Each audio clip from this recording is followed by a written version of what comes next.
انسان وایي چې جیزه زکات نه منم نو دنه ایمان لاړه. داسې اهمه فریضه ده لکه څنګه چې مونځ فرض دی. اول د زکات په فضیلت باندې خبره کوم چې زکات څه شی دی. قرآن کې الله فرمایي چې اقیموا الصلاة وآتوا الزکاة. د اقیموا الصلاة لفظ سره د زکات دا لفظ چې دوباره راغلی دی نو علماء کرام فرمایي چې 81 مرتبه په قرآن کې د دې تذکره ده. اوس الله ته د زکات څه ضرورت دی؟ قرآن کې الله فرمایي من ذا الذي يقرض الله قرضا حسنا. څوک ته چې ما الله له قرض راکړي. اوس الله ته د قرضې څه ضرورت دی؟ اوس تعالی الله مال درکړی دی، درکړم الله دی او بیا الله وی مال واپس راکړه. نو ولې؟ دغه حکمت ته زما محترم، ځکه الله وی چې دا مال ته مال راکړې نو دا د جمع کوم دنیا کې واپسی در کومه، خو ستا دا مال ما رب سره جمع شه زما محترم. که مونږ ته پکې فایده ده. الله چې څه کوي هغه فقط د بندګانو د فایدې دپاره کار کوي. که انسان ته نقصان هم ورسېږي نو دی به دا عقیده ساتي چې دی کې ما دپاره خیر دی، ځکه الله چا سره ظلم نه کوي. الله چا سره ظلم نه کوي. نو زکات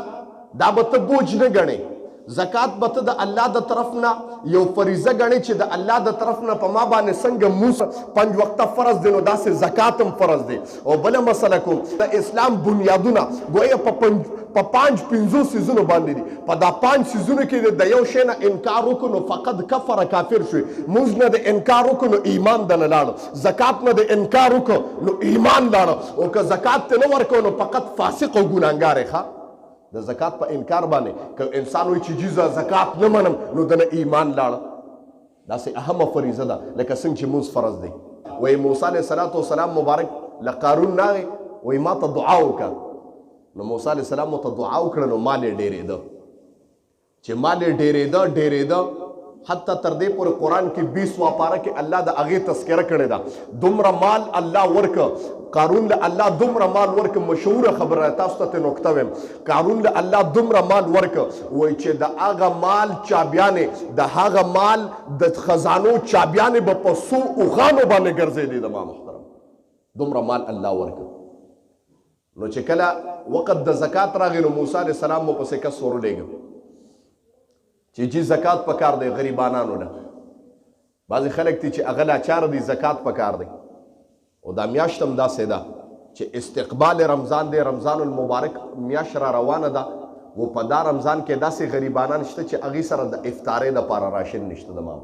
دا فرض نه دی. بعضې خلک وایي چې زه به رمضان کې زکات ورکوم. هلکه په دا رمضان کې فرض دی.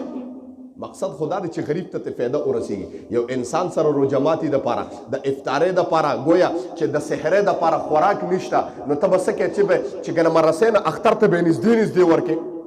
خو دغه ټایم کې ورکړه که نه چې دا غریب پې ځان ته دغه ته راشن واچي، روژې ته پې ځان له راشن واچي. ځکه روژه کې تاسو ته پته ده چې کارونه هم دومره ني، خو لیکن غریب ته خو ضرورت دی افطاري او دغه خو به کوي زما محترم. او چې ستا په دا مال په زکات باندې هغه روژه ونیوله او دا روژه افطاري وکړه چې څومره د ده ثواب وشو، د ده د بچو د روژې نیولو ثواب وشو، دومره ثواب الله تبارک وتعالی ستا دپاره مو لیکي. ټول څوک سبحان الله. او د روژې د ثواب خو تاسو ته پته ده چې یو فرض الله په اویو فرضو باندې قبلوي او نفل په فرضو باندې قبلېږي. د ما محترم نو نور د دې نه بهترینه خبره کوم ده. وایي قارون پسې موسی علیه السلام کس ولېږه چې د زکات ضرورت دی، چې د زکات وخت راغی. هغه وایي ښه څومره زکات جوړېږي؟ هغه وخت کې به په سلو کې 40%. اوس خو په سلو کې 2.5 روپۍ دی. شی اسان شوی دی مونږ ته ډېر الحمدلله. شی مونږ ته ډېر اسان شوی دی. وایي حساب یې چې پې وکړه نو بلا مال ته راغېځي نو په ایمان زلزله راله. وایي موسی علیه السلام ته وایي چې دا مال خو ډېر زیات دی، دا خو به زه غرق شم جي که زما نه دا مال لاړه زه خو به غرق شم. هغه وایي ښه. وایي بیا خدای ته یم. خدای ورته وایي زه نیمې که 20% ورکړه په سلو کې. الله ورته اساني اوږده واقع ده خو مختصر کوم یې تاسو ته نکته ویم. الله ورته وایي 1/2 حصه ورکړه. د بیا چې حساب ولګو نو مال خو داسې دی چې مال خو مونږ تاسو ټولو ته پته ده چې په دې باندې مونږ طلاقونه خورو. په دې مال باندې د 10 روپو دپاره په خپل کاروبار کې زه پې قسمونه خورم. وي زما دی د خدای په ذات قسم وي چې دا په دې دی په خپل مال جي قسمونه خورم. ما ورته وایي نه خرڅومه. بس صفا خبره ده. قسمونو ته څه ضرورت دی؟ او طلاق او بعد پکې چې لږ ورتې شي نو طلاق وي. په ما به ښځه په 3 کاڼو طلاق یې جي چې داسې دی. داسې خلک هم شته. الله دې معافي وکړي. وای قارون وای چې جی دام ډیر دی الله شي کم که لسو تراغه دام ډیر دی وای قارون مال نه ورکو د زکات نه انکار وکړي چې زکات نه ورکوم نه سم ورکول جی دا مال زما مال دی دا مال ما ته د والدینو نه دی پاتې شوی دا مال ما په د خپلو لاسونو ګټلی دی دا ما په خپل محنت باندې ګټلی دی وایي هغې کسانو ته جواب که تا دا مال په خپلو لاسونو په خپل محنت ګټلی دی په خپل جسم په خپل طاقت ته ګټلی دی تا نه تپوس کوم وایه دا طاقت چا درکړی دی الله درکړی دی اواز رانغې طاقت چا درکړی دی دا طاقت هم الله درکړی دی کته جی دا ما په خپل تدبیر او سوچ باندې ګټلې دي جی الله مال داسې دماغ راکړی دی چې په هغه مې ګټلې دي نو تا نه تاسو کوم دماغ چا درکړی دی شوق سره وای आवाज رانه ولې راندا د आवाज دینوزي چا راکړی دی دماغ شوق سره आवाज وباسيږي ښا ځکه په دا الله م تاسو نیکی ملاوي وی قارون انکار وکړ چې جی نه کوم بس موسی علیہ السلام یې زنه ورکړي زکات نو تدبیرونه جوړول چې دی اوس د موسی علیہ السلام معاذ الله زما مال ته غلې زما دا مال وجي ټینګېږي وطنه نو تدبیرونه به ورته جوړول خلک به ورته پویول را پویول لمسول نقصان یې جوړو حتی تر دې چې موسی علیہ السلام به بیا ورته وي چې هلکه زکات ورکه په دا کې تا ته فایده ده او دا ستا د مال حفاظت کوي نبی علیہ الصلوۃ والسلام مبارک د زبان نبوت نه جمله وره نبی علیہ الصلوۃ والسلام مبارک جمله وفرمایله او د محمد رسول الله جمله دا زما د رب کلام دی زما محترمو او چې الله یو کلام وکي نو بیا هغه کې شک نشته د ما محترمو نبی علیہ السلام مبارک د زبان نبوت نه کلمه وفرمایله څوک چې په مال کې صدقات او خیرات او زکات ورکي زما د محمد رسول الله د طرف نه ګارانټي ده چې دا مال الله ډېرې کموي نه د ما محترمو او چې د پیغمبر د طرف نه ګارانټي شو نو تاسو کې موږ له خو جی که زه تعویض هم کوم جی ماله ګارانټي ولا پکار جی عاشق مالا تعویض پکار دی استاد جی دا ګارانټي والا تعویض پکار دی تا ته ما د زبانه نبوت نه ګارانټي ورول زما محترم د دې نه غټه ګارانټي کوم ده کنه تاسو تسلی اوسمونه شو تسلی جوړونه شو د ماخله اواز را نه تسلی ونه شو جوړي وای دا قارون تدبیرونه جوړل حتی تر دې پورې یو زناکاره ښځه رونیوله او راله ورته وی چې په دا موسی علیہ السلام باندې په ډک مجلس کې ودرېږه معاذ الله نقل کفر نه باشد ګوی وي وای ووایه چې موسی علیہ السلام ما سره زنا کړې ده معاذ الله اوس په پیغمبر باندې الزام لګو په ډک مجلس کې وای موسی علیہ السلام تقریر کو قوم ته خطاب کو سمرګری موته دغه کړي چې تاسو به ورشئ او دا ښځه به دغه مجلس کې پټه غونتې ناستې نو دا به پاسې اواز به وکړي چې دی تاسو ته په منبر نصیحتونه کوي ما سره جي بدکاري کړې ده معاذ الله نو په ډکه مجمع کې به د اعتماد او دا ختم شي چې اوه دا خو جي کوپر شوی دی وایي دا زنانه راله په دغه مجلس کې کېناسته موسی علیہ السلام خطاب شروع کړ و تاسو به د علماو نه اورېدلي چې موسی علیہ السلام جلالي پیغمبر و کوم پیغمبر و جلالي جلال والا پیغمبر و الله ولا روح ورکړو وای دا زنانه راله جی په دغه مجلس کې کېناسته وای چې کله موسی علیہ السلام تقریر شروع کړ نو دا زنانه به ودرېدل یک سات کې نو نیمه به ودرېده نو د موسی علیہ السلام جلال به پې غالب شو هغه به په جلال کې راغلی انداز گفتگو یې ولیده نو باندې په جلال به راغی واپس په کېناستو نو بیا به ټینګ نه شوه هلته د پیسو دغه جي پیسې ورته منلې وې بیا به ودرېده حتی تر دې پورې موسی علیہ السلام چې ودرېده موسی علیہ السلام ورته غوسه شو زنانه ته وي په دا ډک مجلس کې زما د بیان په دوام کې ولې ودرېدې هغه ورته وي قسم دې رپرپې پې ولګېده ګویا د موسی علیہ السلام جلاد داسې و زنانه رپېده او د خولې نه دا اواز ووته وایي زه خو ولاړه دې دپاره چې په تا باندې تهمت ولګوم لیکن قانون ماله پیسې راکړي چې په موسی علیہ السلام باندې د زنا تهمت ولګوم موسی علیہ السلام جلال داسې و موسی علیہ السلام چې دا ولیده چې په ډک مجلس کې داسې وایي موسی علیہ السلام आवाज وکړ د دا ښځې ملګري که په دا مجلس کې د ارامیانو ملګري ډېري د ارامیانو ملګري ډېري په دې معاشره کې زما الفاظ سخت دي په دې تاسو پوهېږئ وایي که کوم د دې زنانه ملګري هغه پاسې دې کسانو خو د موسی علیہ السلام هغه کردار لیدلی و هغه دغې لیدلی و چې فرعون الله غرق که زما محترم هغې لیدلی و نو څوک هم پانسېده دا زنانه یې ونیوله ورې وسته او موسی علیہ السلام قارون ته ودرېده الله د حد پار که خدایا نن په دا مجلس کې په ما باندې د زنا الزام ولګو الله په ما باندې د زنا الزام ولګو خدایا د مال د وجې نه خدایا ته په ځمکه باندې راښکه نو علما کرام فرمایي چې ځمکه ورته وشلېده نو تر پنډو پنډو یې په ښکته راښکه نو قارون له اواز ورکوي ما نه وی چې زما مال ته غلې ما نه وی چې زما مال ته غلې وایي موسی علیه السلام وایي زه ستا په مال څه کوم اواز یې وکړه خدایا سره د مال یې راښکه نو چې څومره مال و زما رب ورته مال په سر کړ ډېرې چغې ووالې تر قیامت د سبا پورې علما کرامو چې هغه مال به ورته په سر یو په ځمکه کې چلیږي زما نو دا مال زه یو خبره کوم چې الله ته صاحب زکات جوړ کړي چې ته صاحب نصاب جوړ کړي چې تعالی الله دا وس درکړه ته شکر وباسه چې زه الله داسې جوړ کړم چې زکات ورکوونکی یم د مامو زه الله داسې جوړ کړم چې زکات ورکوونکی یم دا شکر وباسه دا وایه خدایه داسې د نیم جوړ کړی چې زکات اغوستونکی دې جوړ کړی ما الله خو داسې هم کولی شي چې ته زکات اغوستونکي جوړ کړی وي په دا باندې شکر وباسه او بنداس ورکړه د الله په ذات باندې غیرت وکړه زما رب وایي من ذا الذي يقرض الله قرضا حسنا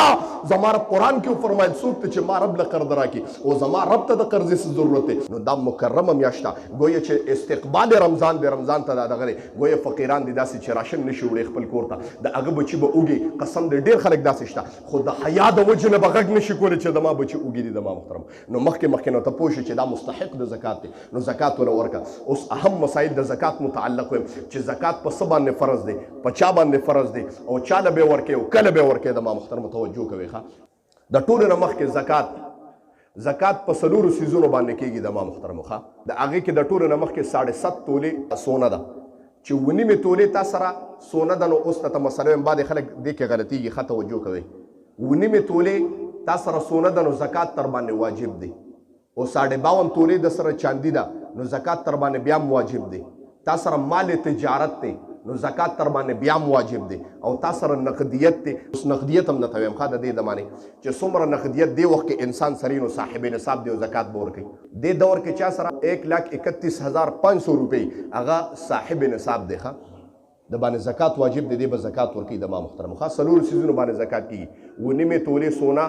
52 تولې چاندي الکه نقدیت 1,31,000 او څلورم نمبر باندې مال تجارت دا څلور چا سره او د دې نقدیت د 1,31,000 پورې رسیږي نو په ده باندې زکات واجب دی یو بله مسله یو انسان وایي جي ما سره څلور تولې سونه ده نو دا خو ونیمو ته نه رسیږي نو زکات پې نه کېږي توجه کوئ دا مسله غلطه راځي ګوره ښه زکات پې نه کېږي ولې پې نه کېږي اوس یو انسان دی هغه سره یوه توله سونه ده یوه توله او د سره په کور کې 15,000 روپۍ هم دي نو بیا هم پې زکات واجب دی ځکه چې سونې سره نقدیتي نو دې دور کې توله په څو ده 2 لک نو خبره خو بیا ډېره بوخه شوې ده د دونه خبره اورېدلې ده نو چې چا سره یو توله سونی چې نیمه توله سونه مور سره او د سره 31 یا 32,000 روپۍ نو زکات په واجب دی ښه د ما محترمو نیمه توله ورسره سونه ده او 32,000 ورسره روپۍ دي نو زکات په واجب دی ښه زکات په څه دی واجب دی مال تجارت باندې په دکان کې چې کوم مال تجارت پروت دی په دې باندې زکات شته ښه زکات په واجب دی د هغه ټولو قیمت په ته ولګي د هول سیل په ریټ باندې د هغې قیمت چې ولګي چې په کوم دی حاضر وخت کې خرڅېږي نو د هغې قیمت په ولګي او په 40 په تقسیم کې اوس تاسو ته مثلا کوم ښه زکات به څنګه وباسي نو که تا سره 1 کروڑ روپۍ هم دي او ته وایې چې دې کې به څنګه زکات وباسم نو دا 1 کروڑ به په 40 باندې تقسیم کې کیلکولیټر هر چا سره شته په دې موبایل کې 1 کروڑ به ولیکې او تقسیم 40 به ووایې نو چې څومره ته قیمت راووته نو دغه زکات دی ښه هلکه جي 5 ارب روپۍ دي را سره زکات په څنګه وباسم جي پته نه لګي نو کیلکولیټر کې به 5 ارب ولیکې تقسیم 40 به ووایې په 40 یې تقسیموه نو چې څو ته راغلې دغه زکات دی ښه مسله باندې پوه شوې مال تجارت کې ټرانسپورټران دي اکثر په دې اډه کې په ټرانسپورټرانو د چا چې د ټرانسپورټ ګاډي دي په هغې باندې زکات نشته لیکن د هغې چې کوم منفعت دی نو په هغې باندې زکات شته ښه جی د چا بسونه دي ټرکونه دي بکسې چلیږي په دا اډه کې نو په هغې باندې په دغه بکسو په دا بسونو په دا ټرکونو خو زکات نشته خو لیکن په دغې باندې کوم منفعت حاصلیږي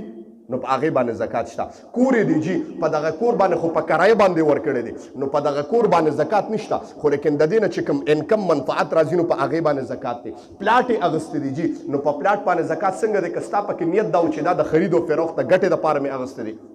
نو بیا هم پکې زکات شته نو چې د کم وخت د خرڅېدو ریټ چې یاره جي اغوستی مې په 1 لاک دی او اوس یې جي 5 لاک روپۍ مرله 5 لاک روپۍ کوي دا ټول پلاټ نو د 1 لاک حساب به نه کوې د 5 لاک حساب به کوې ښه د کوم حساب به کوې د دې 5 لاک حساب به کوې نو 5 لاک په 40 کې تقسیم کې چې څو ته راغلې دغه زکات دی د ما محترم اسانه شو که نه شو ښه د دکانداران اکثر د چا څه اشکال شته که نه د چا څه مسله کې اشکال شته زکات متعلق تپوسونه کوي زکات په چا چاله ورکړو او زکات به چا چر د زکات مستحقین قرآن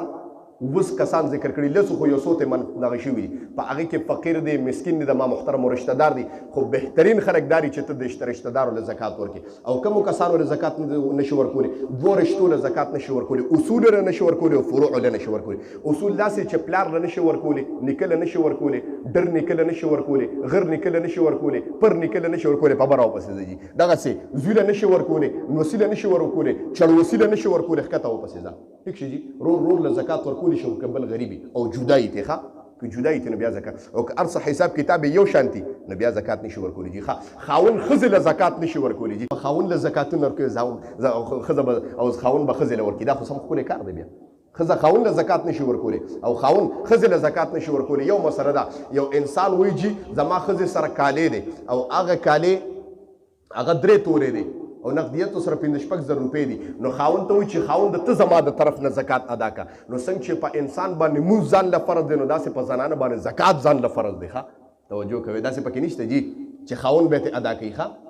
یو مسله شته داسې علما وایي که خاوند په خپلې خوشدلۍ باندې ته ادا کوي نو ادا کېږي ښه شی مې درته اسان کړ ټول څوک سره سبحان الله وایي چې لا بیا هم کور نه پرېږدي چې ته زکات نشي ادا کولی نو شی مې درته اسان کړ خاوند د خوشدلۍ د وجې نه چې کوم دی نو د ښځې طرفه زکات ورکولی شي ښه دا کوم چې فصلونه دي په فصلونو کې چې کوم فصل وشي داسې خو په پیسو باندې چې کال وړي نو زکات په فرض دی په فصلونو کې چې څومره فصل وشو نو په هر فصل کې عشر دی لسمه حصه ده لس منه ګوړه وشوه لس منه ګوړه نو یو بوجې پکې چې کوم دی نو زکات دی ښه او دا په هغه صورت کې چې کومو پټو ته اوبه دا دغه میلاویږي فی سبیل الله عام فی سبیل الله نه نه میلاوي یا موټرې ورته لګولي دي یا په شمسي باندې نو هغه د هغه دغه نه بیا د 20 منو نه یو بوري ښه بیا نصف عشر دی بیا څه دی نصف عشر دی معنی شلمه حصه به ورکوي بیا څه به ورکوي لکه چې یو انسان په پیسو اوبه په شمسي باندې یو فصل ته اوبه ورکوي او د هغه پکې دغه راووتل د هغې ګوړه وشوه نو په 20 بورو کې یو دغه ده یا روجي وشوي نو په 20 کې یو دغه او کنه دا اوبه فی سبیل الله باراني نه دغه کېږي یا فی سبیل الله نیر ورته راځي اوبه کوي نو په 9 بورو کې یو دغه ده ما محترم ښه مسله دغه شوه اوس چاته څه مسله شته نو ووایي تپوسو کې شرمېږئ مه د دین بې شرمه به تبلیغیانو جنت ته ځي چاته څه مسلې د زکات متعلق ووایي عبدالرحمن له جی لاکو کې 45 کې تقسیمو کنه 1 लाख به وي کیلکولیټر کې 45 په تقسیم کې نو چې څونه تر وته نو دغه دی او اوس د مولیانو نه تاسو کول ضرورت نشته ما زکات آسانو چې سوې تاسو ور الله په خپل دربار کې قبول منظور کې خدای موږ ته پیدا عمل کولو توفیق را نصیب کې الله په دا مجلس کې څوک غریبانان دي خدای ته مددگار شي الله ته محافظ شي څوک صاحب نصاب دي خدای ته زکات د فریضه ادا کې الله زکات د فریضه ته ادا کې الله په دا مجلس کې په کورونو کې هسپتالونو کې څوک بیماران دي خدای شفای کامله عاجله مستمره او نصیب کې زموږ د اړې ولا څومره مرګري دي موږ سره محبین دي خدای ته محافظ شي الله موږ سره څوک محبت کې خدای د هغې سره په دنیا آخرت دواړو کې خدای ورکړي الله څوک علما او طلبو سره امداد کې خدای د هغې سره په دنیا آخرت دواړو کې ورکړي الله په وخت ځن کدنم دا کړي په جبر راولي چې لا اله الا الله محمد رسول الله